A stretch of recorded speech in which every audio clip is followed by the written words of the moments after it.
Now, there may be some good news out regarding the Dakota Access Pipeline, which has been completed and is actually now active. Now, this is according to a Reuters report yesterday morning.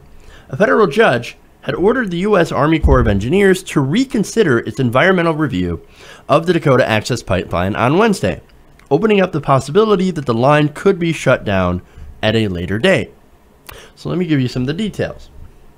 Now, U.S. District Judge James Boasberg in Washington said the Army Corps did not adequately consider the effects of a possible oil spill on the fishing and hunting rights of the Standing Rock Sioux tribe. Now, you think they would take that into account, but apparently they did not.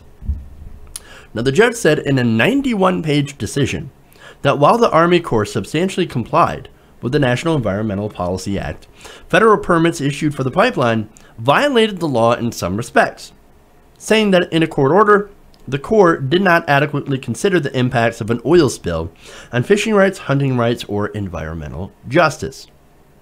Now, before you get too excited, here's what's going to happen. Now, they said to remedy those violations, the Corps will have to reconsider those sections of its environmental analysis upon remand by the court. Now, do I think that this will lead to a shutdown of the pipeline? That's not very likely. Now, oil spills having the possibility of contaminated water for millions of people wasn't enough to stop the construction of this pipeline in the first place. The massive protests by water protectors weren't enough to stop the pipeline. Now, but at least, hey, it's something. That's about all I can say. And I do applaud Judge Boasberg for at least recognizing that the process used to approve the pipeline was in the very least problematic. Now, we've known that it's been problematic in a lot more ways. Let me give you a couple of examples. Like when they wanted to continue the construction despite the easement not actually being granted by the Army Corps of Engineers at the time. They wanted to do more construction. Yeah, you know what? We'll pay the fine.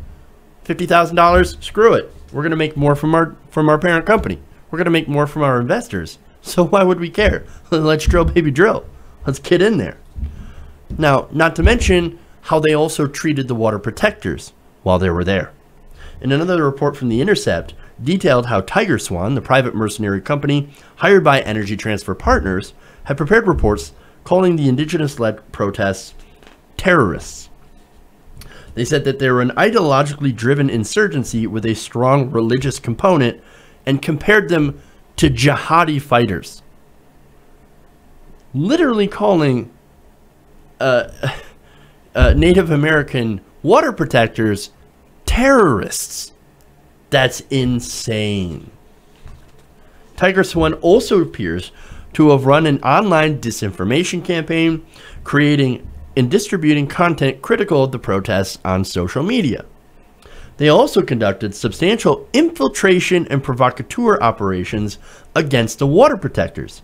These infiltrators engaged in exploitation of ongoing native versus non-native rifts, the tribal rifts between peaceful and violent elements. In one internal report dated May 4th, the Tiger Swan operative describes an effort to amass digital and ground intelligence that would allow the company to, quote, find, fix, and eliminate threats to the pipeline. An eerie echo of find, fix, and finish, a military term used by special forces in the U.S. government's assassination campaign against terrorist targets. That is incredibly disturbing. My point is, everything from the way that this pipeline was constructed to how the water protectors were treated stinks. So that's why I doubt, with all of that stuff that was against them, I sincerely doubt that the pipeline will be shut down despite this new environmental review. And that's sad, because again, I want to be wrong. In fact, you have independent research firm Clearview Energy Partners of Washington, D.C. saying in a comment late on Wednesday that Judge Boasberg's order pointed to omissions in the Corps analysis, which the Corps may be able to address quickly rather than large errors that might require more study. We think that the Corps may be able to persuade the court to allow Dakota Access to continue operating while the omissions are addressed and the court reviews them for adequacy.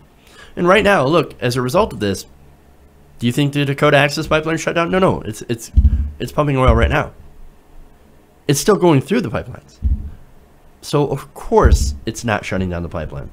Again, I hope I'm wrong, but the fact that water wasn't enough to stop the pipeline, And the fact that leaks have already happened, leaks that we said were going to happen the entire time. And we've already had a couple of leaks. I don't see how this is going to end in a victory. As long as fossil fuel companies can continue to own Congress and wield so much power in our government, we're not going to have any victories against these pipelines. So we've got to do something about that first. And I hope that we can eventually have a transformation of our energy system over to renewable energy and get away from these fossil fuels. It's the only way we're going to get away from these pipeline, pipelines that continue to get built and continue to ruin the environment with their leaks. Hey everybody, thanks for watching this video. If you want to see more like this, please hit the subscribe button below. And if you want to support truly independent progressive media, please consider becoming a patron at patreon.com/TYTNation.